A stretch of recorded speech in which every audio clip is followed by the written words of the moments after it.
নমস্কার, আমি সোমার পাকশালায় আপনাদের সবাইকে স্বাগত।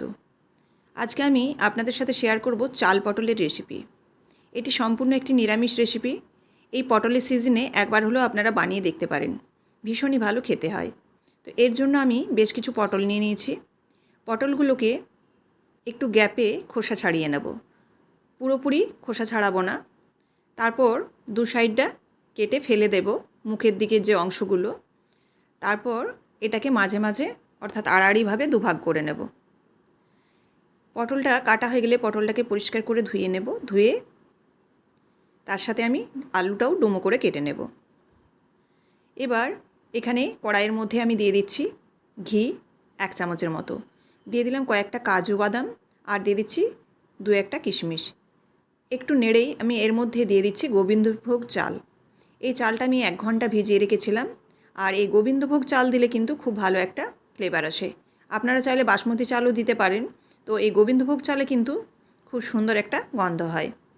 এই চালটাকে ধুয়ে জল ঝরিয়ে আমি এই ঘিয়ের সাথে ভেজে নেব। কাজু বাদাম, কিশমিশ এবং এই গোবিন্দভোগ চাল একসাথে একটু নাড়াচাড়া করে ভেজে নিচ্ছি। ভেজে এটাকে একটা পাত্রের মধ্যে আলাদা করে তুলে রেখে দেব। এবার পুরো রান্নাটা আমি সর্ষের তেলে করব। শুধুমাত্র এই কিশমিশ, কাজু এবং গোবিন্দভোগ চালটা আমি ঘিয়ে ভাজলাম। এবার আমি এর মধ্যে দিয়ে দিচ্ছি সর্ষের তেল।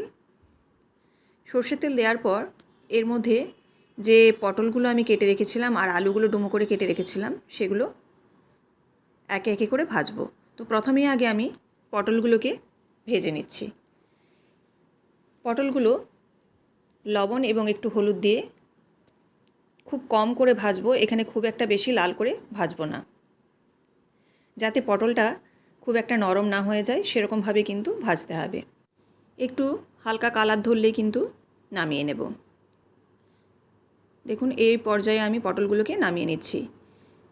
পটলগুলো ভাজা হয়ে যাওয়ার পর এবার আলুটাকে কিন্তু আমি আলাদা করে ভাজছি না।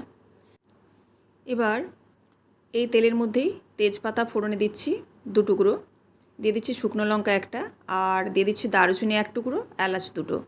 ফোড়নে দেওয়ার পর ফোড়নটা একটু যখন ভাজা হয়ে যাবে তখন এর মধ্যে দিয়ে দেবো খুব সামান্য আদা বাটা। আদাটা দিয়ে তেলের সাথে একটু নাড়াচাড়া করে নেব, যাতে তেলের সাথে ভালোভাবে আদাটা মিশে যায়। এবার এর মধ্যে আমি দিয়ে দিচ্ছি ডুমো করে কেটে রাখা আলুগুলো। আলুগুলো এই আদার সাথে দিলে একসাথে কষাও হয়ে যাবে, তার সাথে ভাজাও হয়ে যাবে। এবার আলুগুলো দিয়ে নাড়াচাড়া করে নেব এই আদার সাথে। দিয়ে আমি 2 থেকে 3 মিনিট লো ফ্লেমে ঢাকা দিয়ে রেখে দেব। খেয়াল রাখতে হবে আদাটা যেন পুড়ে না যায়। আদাটায় যদি জল না থাকে তাহলে কিন্তু খুব সামান্য জল ছিটিয়ে দিতে পারেন। এবার দেখুন ঢাকাটা খুলে আলুটা যখন অর্ধেকটা ভাজা হয়ে গেছে বা সেদ্ধও হয়ে গেছে সেরকম সময় আমি দিয়ে দিচ্ছি টমেটো কুচি হাফ, আর দিয়ে দিলাম হলুদ গুঁড়ো, দিয়ে দিচ্ছি এখানে কাশ্মীরি লঙ্কার গুঁড়ো, আর দিয়ে দেবো এখানে জিরে গুঁড়ো, সঙ্গে আছে ধনে গুঁড়ো। দিয়ে একটু জল দিয়ে মশলাটা কষিয়ে নেব। যেহেতু নিরামিষ রেসিপি সেজন্য কিন্তু এখানে শুধুমাত্র আদা বাটা দিয়েই রান্নাটা হবে। আর দিয়ে দিচ্ছি পরিমাণ মতো এবার লবণ, দিয়ে মশলাটাকে এবার নাড়াচাড়া করে কষবো। আর সেই জন্য একটু আমি ঢাকা দিয়ে দিচ্ছি। ঢাকা দিলে আলুটাও আর একটু ভালো সেদ্ধ হয়ে যাবে, সঙ্গে মশলাটাও খুব ভালোভাবে কষানো হয়ে যাবে। এরকমভাবে আমি 2-1 বার ঢাকা দিয়ে দিয়েছি। দিয়ে আলুটাকে এবং মশলাটাকে ভালোভাবে কষিয়ে নিয়েছি। মশলাটা যখন খুব ভালোভাবে কষানো হয়ে যাবে তখন এর মধ্যে দিয়ে দেবো ভেজে রাখা গোবিন্দভোগ চাল, কাজু কিশমিশ আর পটলটা যে আমি ভেজে তুলে রেখেছিলাম সে পটলটাও একসাথে সমস্ত উপকরণ দিয়ে এবার নাড়াচাড়া করে নেব 2 থেকে 3 মিনিটের মতো একটু ঢাকা দিয়ে, যাতে চালটাও একটু সেদ্ধ হয়ে যায় আর আলু পটলটাও আরও ভালোভাবে নরম হয়ে যায়। দেখুন নাড়াচাড়া করে নিয়েছি এবং এই রান্নাটা এই পর্যায়ে কিন্তু একবারে লো ফ্লেমে হবে।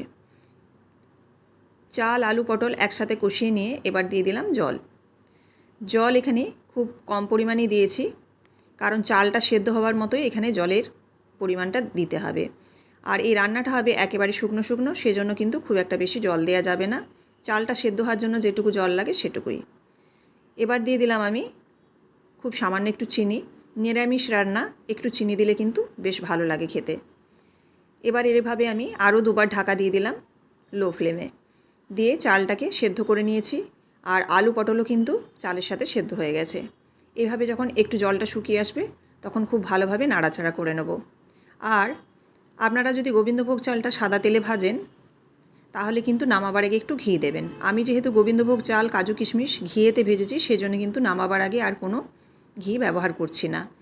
তো আপনারা যদি সাদা তেলে গোবিন্দভোগ চাল এবং কাজু কিশমিশটা ভেজে থাকেন তাহলে কিন্তু শেষে অবশ্যই 1 চামচ ঘরোয়া ঘি ব্যবহার করবেন।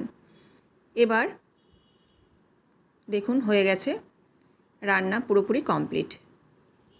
এবার গ্যাসের ফ্লেমটা অফ করে দেবো আর আমি পরিবেশনের জন্য একটা প্লেটের মধ্যে রেডি করে নিচ্ছি। এইভাবে নিরামিষ দিনে আপনারা একবার চাল পটলের এই রেসিপিটি করে দেখতে পারেন। খেতে কিন্তু খুবই ভালো লাগে, একটু নতুনত্ব আছে এই রেসিপিটির মধ্যে। এই রেসিপিটি আপনাদের যদি ভালো লেগে থাকে অবশ্যই লাইক, কমেন্ট এবং শেয়ার করবেন। আর এরকমই বিভিন্ন ধরনের রেসিপি পাওয়ার জন্য চ্যানেলটিকে অবশ্যই সাবস্ক্রাইব করে বেল বাটনটি প্রেস করে দেবেন, যাতে আমার রান্নার সমস্ত আপডেট আপনাদের কাছে সবার আগে পৌঁছে যায়। আমার যে বন্ধুরা ফেসবুক থেকে দেখছেন তাদের কাছে অনুরোধ রইল পেজটিকে অবশ্যই ফলো করে দেওয়ার। দেখুন চাল পটল রেডি হয়ে গেছে। আবারও আপনাদের সাথে দেখা হচ্ছে নতুন কোনো একটি রেসিপির সাথে। সবাই ভালো থাকবেন। ধন্যবাদ।